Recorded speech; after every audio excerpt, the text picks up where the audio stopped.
Hello students, welcome to all of you. हमने poem पढ़ी leisure यानी फुर्सत के बारे में। It's a homework time. अब आपका ये होमवर्क का टाइम है और जो भी होमवर्क आपको इस वीडियो में बताया जाए वो आपको neat and clean hand writing में अपनी नोटबुक में करना है और उसको राइट भी करना है और लर्न भी करना है। Okay, let's start. First of all आपको इस लेसन के फॉर्मेट के साथ में लेसन को स्टार्ट करके वर्ड्स राइट करने हैं। इसमें आपका फर्स्ट वर्ड है बॉस, जिसका मैंने बताया था डाली या शाखा। दैट मीन्स मेन और लार्ज ब्रांचेज ऑफ ट्री, पेड़ की बड़ी और मुख्य शाखाएं। सेकंड वन है ग्लैंस, इसका मीनिंग होता है to take a brief look, यानी एक अच्छे तरीके से किसी चीज़ पर एक ब्रीफ लुक डालना, उसे घूर कर या ध्यान से देखना। थर्ड है woods, areas smaller than forests covered with trees, ऐसे एरियाज जो जंगल से थोड़े छोटे होते हैं लेकिन पेड़ों से भरे होते हैं। फोर्थ है enrich, improve the value of, यानी किसी चीज़ की वैल्यू में इम्प्रूवमेंट करना, उसमें और ज़्यादा समृद्ध बनाना, उसको उसमें सुधार करना। ठीक है, अब हम स्टार्ट करते हैं अपने multiple choice questions. Let's start with our first question. Tick the correct option, यानी इनमें से तीनों ऑप्शंस में से आपको जो भी इसमें करेक्ट लगे उसके ऊपर टिक करना है। Let's start with first question. If our life is full of care we have no time to stand and, अगर अपना जीवन फुल ऑफ केयर होता, सिर्फ कामकाज में लगे रहते, तो हमारे पास किस चीज़ के लिए टाइम नहीं होता? एक तो स्टैंड करने के लिए टाइम नहीं होता और दूसरा ए ऑप्शन है रेस्ट, बी ऑप्शन है स्टेयर एंड सी ऑप्शन है ग्लेयर। तो आपको याद होगा हमने पोएम में पढ़ा था स्टैंड एंड स्टेयर, तो इसका आंसर होगा आपका B stair. Second question is squirrels hide their nuts in, squirrels गिलहरियों ने अपने नट्स कहाँ छिपाए थे? ए ऑप्शन है branches, B grass, C nest. तो इसमें आंसर होगा ग्रास। ओके, थर्ड क्वेश्चन अपना है streams full of stars means, यहाँ पे एक लाइन आई थी स्ट्रीम्स फुल ऑफ स्टार्स, उसका मीनिंग क्या था? उसमें पोइट रियली में एक्सप्लेन क्या करना चाहते थे? उसमें ए ऑप्शन है रिफ्लेक्शन ऑफ स्टार्स, स्टार्स का जो रिफ्लेक्शन पड़ता है उसको बता रहे थे। बी है clear and sparkling water, clear साफ और स्पार्कल चमकदार पानी के बारे में बात की जा रही थी। या फिर सी ऑप्शन है stars in the night sky, तो इसका राइट आंसर होगा सी, रात के आसमान में स्टार्स की कंडीशन बताई गई थी। फोर्थ क्वेश्चन है we have no time to see beauties, हमारे पास किसकी ब्यूटी देखने का टाइम नहीं होगा? बिल्कुल भी टाइम नहीं है। किसकी ब्यूटी देखने का टाइम नहीं बताया इसमें कवि ने? फर्स्ट ए ऑप्शन है शेकिंग हैंड्स, जो आप हाथ शेक करते हो, मिलाते हो। बी है डांसिंग फिट और सी है कैरिंग आइज।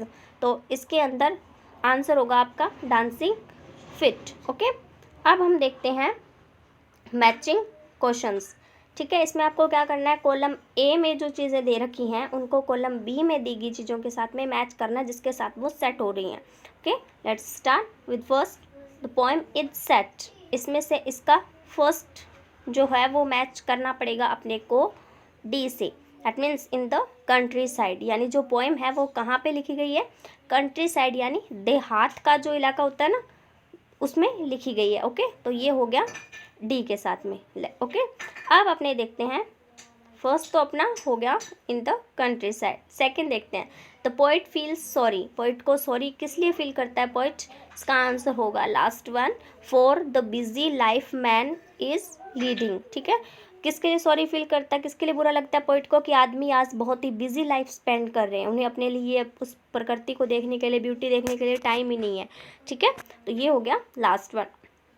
उसके बाद अपना सी है the poet envies the ship and cows, poet जो है उसे ईर्ष्या होती है शिप्स और काउज से, किस बात को लेकर? As they have ample time to do nothing but stand and stare, क्योंकि उनके पास बहुत सारा टाइम होता है जिसमें वो कुछ भी नहीं करते, लेकिन क्या करते हैं, उनके पास रुकने का और किसी चीज़ को ध्यान से देखने का टाइम है उनके पास। तो इसका होगा बी इसके साथ मैचिंग।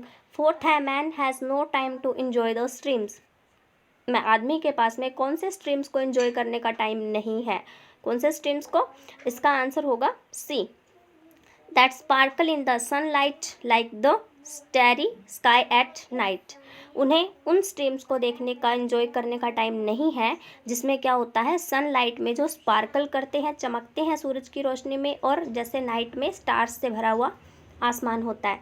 अपना फिफ्थ वन है the underlying themes of the poem are. इस पोएम की थीम क्या है ये बताइए आप। तो इस पोएम की थीम जो है वो ए ऑप्शन होगा, importance of leisure and appreciation of nature. ठीक है, इसमें होगी फुर्सत की इम्पोर्टेंस और महत्वता भी, महत्वपूर्ण क्यों है, ज़रूरी क्यों है, और नेचर की एप्रिसिएशन की गई है, अभी प्रकृति कितनी ब्यूटीफुल है। ठीक है, तो एक बार हम इनकी ओनली मैचिंग देख लेते हैं। The poem is set in the countryside. The poet feels sorry for the busy life man is leading. The poet envies the sheep and cows as they have ample time to do nothing but stand and stare. Man has no time to enjoy the streams that sparkle in the sunlight like the starry sky at night. The underlying themes of the poems are importance of leisure and appreciation of nature. Okay students, तो ये आपका homework है जो आपको right करना है अपनी notebook में, इंग्लिश की नोटबुक में, फेयर में। ओके, तो आपको सबसे पहले चैप्टर के नेम के साथ में आपको क्या बनाना है, फॉर्मेट बनाना है, फिर आपको उसके वर्ड्स राइट करने हैं ये वाले, और फिर ये क्वेश्चन आंसर्स करने हैं। ये आपका आज का होमवर्क है, इन्हें आप अच्छे से राइट कीजिए, लर्न कीजिए। Thanks and have a nice